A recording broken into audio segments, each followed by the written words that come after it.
आप देख रहे हैं सूत्रकार समाचार।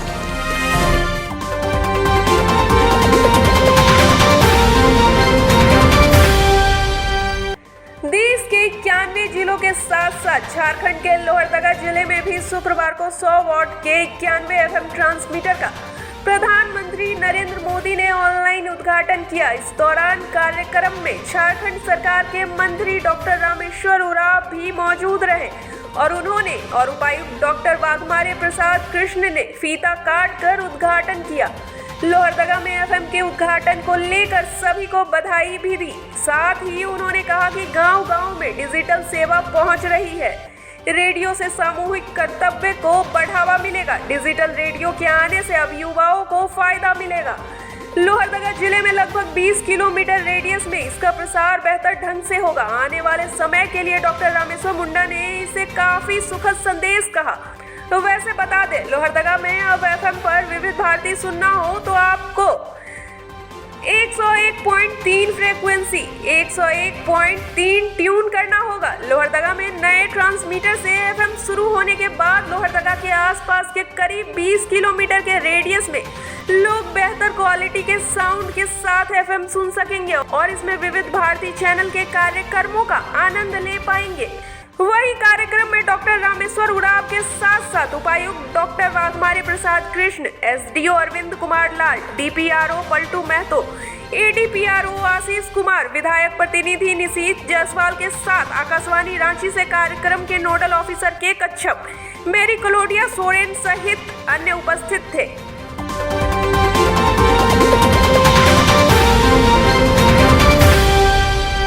शुक्रवार से झारखंड में एयर एम्बुलेंस सेवा की शुरुआत हो गई है।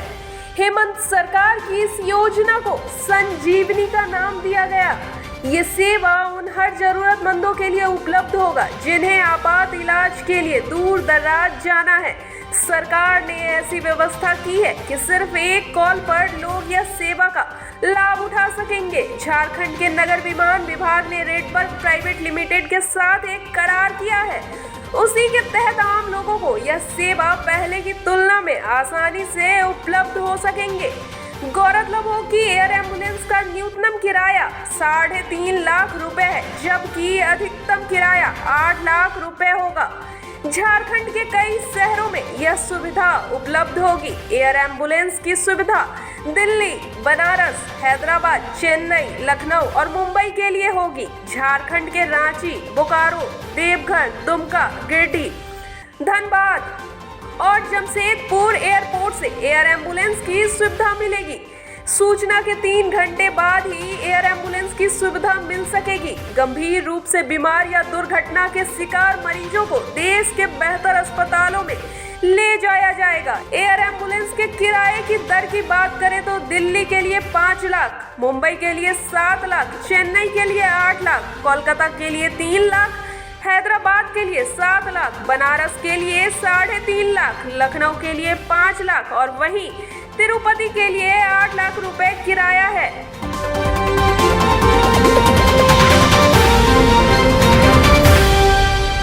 30 अप्रैल को मोदी के मन की बात का 100वां एपिसोड पूरा होने जा रहा है। इस दौरान केंद्रीय जनजातीय कार्य मंत्री अर्जुन मुंडा 30 अप्रैल को प्रधानमंत्री नरेंद्र मोदी के मन की बात अंडमान निकोबार में जनजातीय समुदाय और आदिम जनजाति के लोगों के साथ सुनेंगे। वैसे बता दें कि इस बार मन की बात कार्यक्रम विश्व रिकॉर्ड बनाने की संभावना है। बता दें कि अर्जुन मुंडा अपने 4 दिवस अंडमान निकोबार दौरे पर है। इस दौरान वो वहां के जनजातीय समुदाय से मिल रहे हैं। इस दौरान अर्जुन मुंडा शोम्पेन आदिम जनजाति से मिलने कैम्बल पहुंचे, जहां उनके साथ मंत्रालय के अधिकारियों की एक टीम भी दौरे पर है, जहां शुक्रवार की रात इसी द्वीप पे वो गुजारेंगे। वैसे ये पहली बार है जब कोई केंद्र जनजातीय कार्य मंत्री का अंडमान निकोबार के आदिम जनजाति के लोगों से उनके द्वीप में जाकर मिलने और उनके बीच रहने का ये प्रयास किया जा रहा है। अर्जुन मुंडा आगामी 30 अप्रैल को जरवा आदिम जनजाति के लोगों से भी मिलेंगे। अंडमान और निकोबार द्वीप समूह में मूल रूप से 6 जनजातियों अंडमानी, ओंगेस, जरावास, सेंटिनली, निकोबारी और शोम्पेन्स का निवास स्थान रहा है। वहीं इस बार दौरे को लेकर अर्जुन मुंडा ने कहा कि प्रधानमंत्री नरेंद्र मोदी जनजातीय समुदाय के भाषा, संस्कृति, परंपरा के साथ उनके सर्वग्रामीण विकास के लिए कृत संकल्पित है। इसी वजह से अंडमान निकोबार का ये 4 दिवसीय दौरा रखा गया है। उन्हें यहाँ सदियों से रह रहे जनजाति और आदिम जनजाति समुदाय को समझने का अवसर मिला है। इससे पहले अर्जुन मुंडा ने पोर्ट ब्लेयर में शीर्ष अधिकारियों के साथ बैठक और केंद्रीय योजनाओं की समीक्षा की। उन्होंने गुरुवार को क्षेत्रीय संग्रहालय और सेल्यूलर जेल का भी दौरा किया।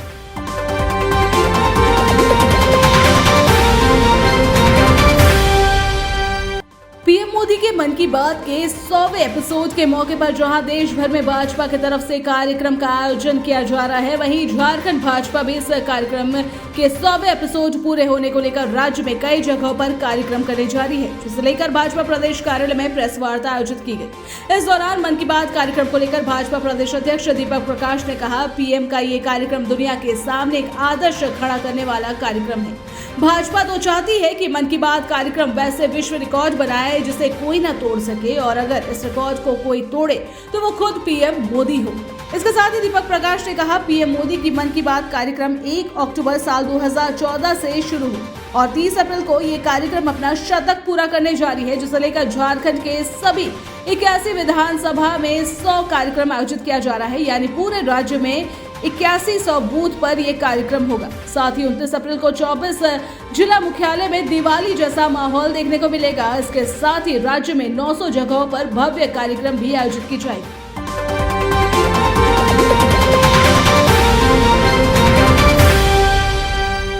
पीएम नरेंद्र मोदी द्वारा आयोजित मन की बात कार्यक्रम का 100वां एपिसोड 30 अप्रैल को पूरा होने जा रहा है। इसी को लेकर राज्य के सांसद संजय सेठ ने भी प्रेस वार्ता की। पीएम मोदी का गुणगान करते हुए उन्होंने पीएम मोदी को टेलीपैथी का महानायक बताया।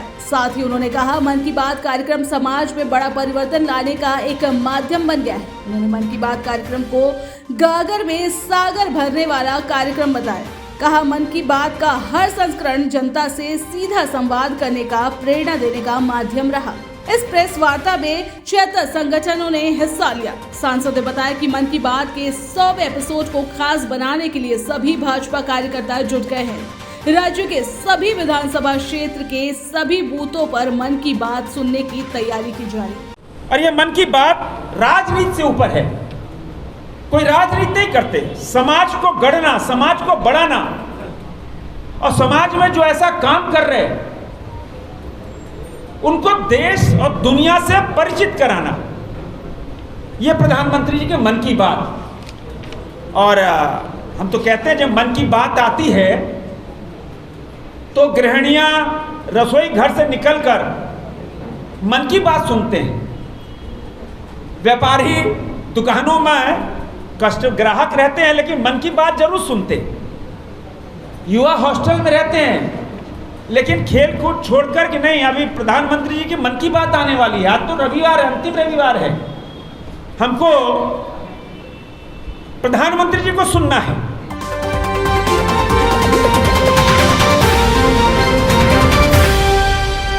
पश्चिमी सिंहभूम जिले के गोलकेरा थाना क्षेत्र के अंतर्गत कोल्हान के जंगल के मारेदिरी के समीप आईईडी बम की चपेट में आने से एक महिला की मौत हो गई है, जिसके बाद ग्रामीणों ने इस बात की जानकारी पुलिस को दी, लेकिन खबर लिखने तक पुलिस वहां नहीं पहुंची थी। वैसे घटना को लेकर बताया जा रहा है नक्सलियों ने पुलिस जवानों को नुकसान पहुंचाने के उद्देश्य से यह आईईडी बम को प्लांट किया था, लेकिन इस ब्लास्ट में एक महिला की मौत हो गई। बता दें कि घटना शुक्रवार की अहले सुबह की है। वहीं नक्सल प्रभावित क्षेत्र होने के कारण पुलिस पूरी सतर्कता के साथ घटनास्थल के लिए सीआरपीएफ जवानों की टीम के साथ रवाना होगी। वैसे पुलिस प्रशासन की तरफ से इस बात की कोई आधिकारिक पुष्टि नहीं की गई, लेकिन राज्य में एक बार फिर नक्सली एक्टिव होते नजर आ रहे हैं। इसी के साथ चाईबासा में बीते 11 जनवरी से जारी नक्सली विरोधी अभियान को लेकर नक्सली इस तरह की घटनाओं को अंजाम दे रहे हैं। इससे पहले 14 अप्रैल को आईईडी ब्लास्ट में एक शख्स की मौत हो गई थी, उसका बच्चा गंभीर रूप से घायल हो गया था। वहीं 1 मार्च को गोलकेरा थाना क्षेत्र के इचाहातू में एक आईईडी ब्लास्ट की चपेट में आने से 52 वर्षीय कृष्णमूर्ति नाम के शख्स की मौत हो गई थी, जबकि उनकी पत्नी नंदीपूर्ति बुरी तरह घायल हो गई थी।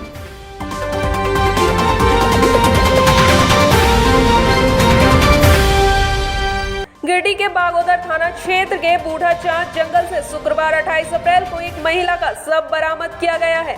मृतका की पहचान बागोदर थाना क्षेत्र के जरमुने निवासी राजेंद्र साहब की 55 वर्षीय पत्नी कुंती देवी के रूप में हुई है।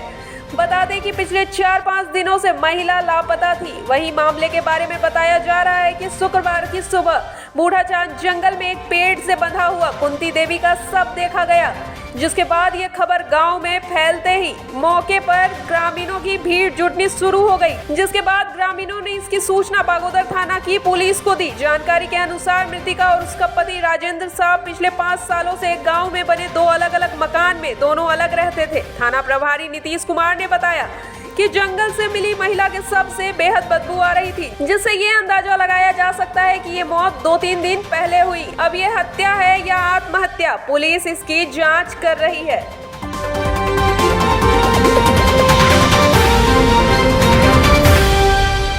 झारखंड में कोरोना के लगातार मामले बढ़ते जा रहे हैं। राज्य में एक्टिव मरीजों की संख्या 511 हो गई है।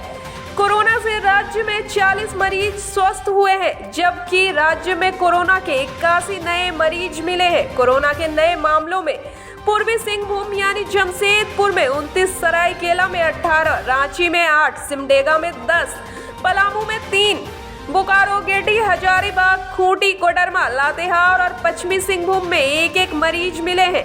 वहीं देवघर, धनबाद और लोहरदगा में 2-2 मरीज मिले हैं। वहीं दूसरी तरफ राज्य के 15 जिले में कोरोना के एक भी मरीज नहीं मिले हैं। 9 जिले में कोरोना के मरीज एक्टिव हैं। राज्य में सबसे ज्यादा पूर्वी सिंहभूम यानी जमशेदपुर में 223 मरीज एक्टिव हैं।